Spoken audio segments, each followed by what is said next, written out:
Learning objectives. After completing this module, learners will be able to discuss the urban life in India, explain the types of urban livelihood, analyze the problems in India, describe the difference between private and government jobs. Informal workers on the street. A city is a much bigger place than a village. The population of a village can only be in thousands, while the population of a city is in 100,000. Population of some big cities can be in millions, like population of Delhi or Mumbai. City. A city is defined as a place where the main occupation of people is not agriculture. A city usually depends on villages for farm produce. There can be an endless list of occupations in a city. Occupations. There are 3 types of occupation: primary, secondary, tertiary. In primary occupation, people are engaged in agriculture. In secondary occupation, people are engaged in manufacturing and processing or raw material.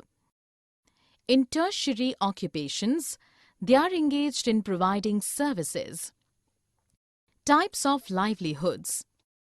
In urban areas, different types of people reside and they practice different types of livelihoods.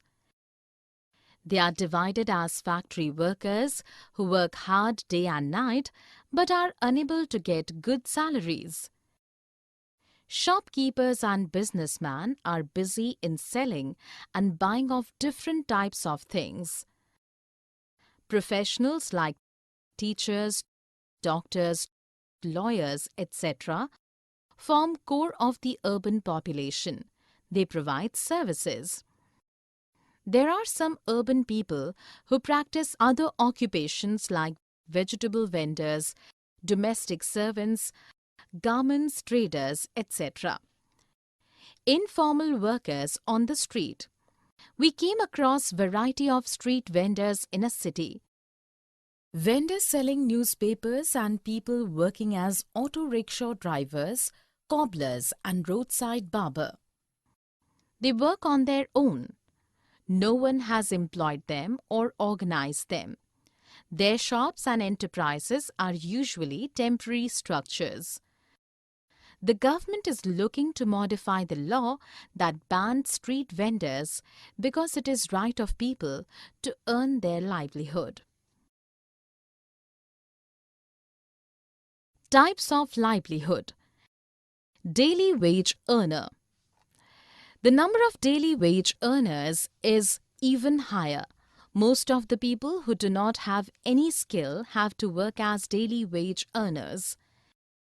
In many cities, we will find a labor chalk. This is the area where laborers converge early in the morning. They are willing to do any kind of work. They may help a mason at construction site. They may load and unload a truck. They may opt for some cleaning job or some digging job. Most of the daily wage earners fail to find work on most of the days. Almost all the daily wage earners are migrants. That is, they have come from far-flung areas in search of jobs. Shopkeepers. Most of the shops are owned by individuals. In case of a small shop, the owner and his family members do most of the tasks. In case of big shops, there are employees. Vendors. People who do not have a permanent shop are called vendors. They either use a pushcart or spread their wares on the pavement.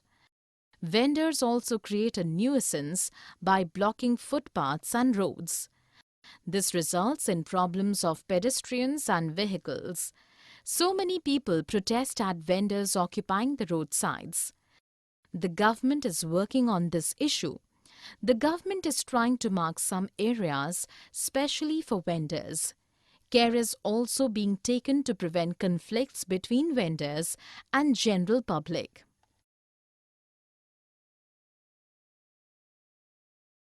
Private and government jobs. A large number of workforce works as casual worker in numerous private companies and in factories. Their job is not permanent. Most of them get paid according to the amount of work done by them. Working conditions in most of the factories is horrible. There is space crunch, low lighting, and poor ventilation in such factories. The wages are very low. Moreover, the worker does not get social security benefits like pension, medical benefits, or leave. Government servants. People who work for the government are called government servants. Some of them work for the central government, while some others work for the state government. There are many levels in the government service. Officers make the top tier of government servants. The officers are assisted by a huge number of clerks, peons, drivers, cooks, gardeners, etc. make the bottom level of government service. Benefits of government job. The job in the government service is permanent. This means that the worker is assured of retaining his or her job till the time of retirement. The workers get salary on a regular basis. They also get various other benefits apart from the salary. Holidays. The government servants gets holidays on national holidays and on important festivals. Sundays are the weekly off in most of the offices. Some offices have the provision of 5 working days, that is Saturdays and Sundays are off. Leaves. The government servant can take a leave in case of some urgent personal work. He can also take sick leave in case of falling sick. For specified number of leaves in a given year, the salary is not deducted. Medical benefits. A government servant is entitled to medical benefits for him and his family members. Cost of treatment is paid by the government up to some specified amount.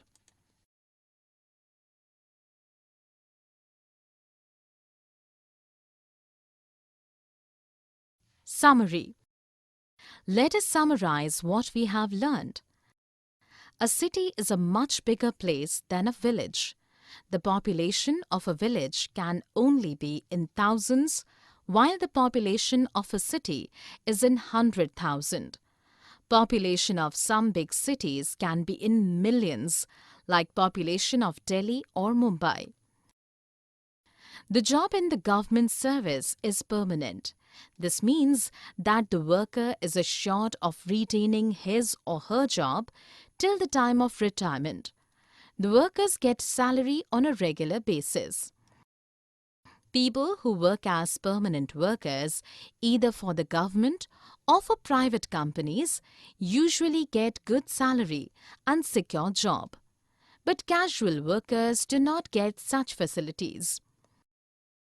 People who do not have a permanent shop are called vendors.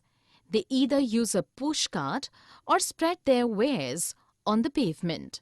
But a vendor's life can be very difficult. Most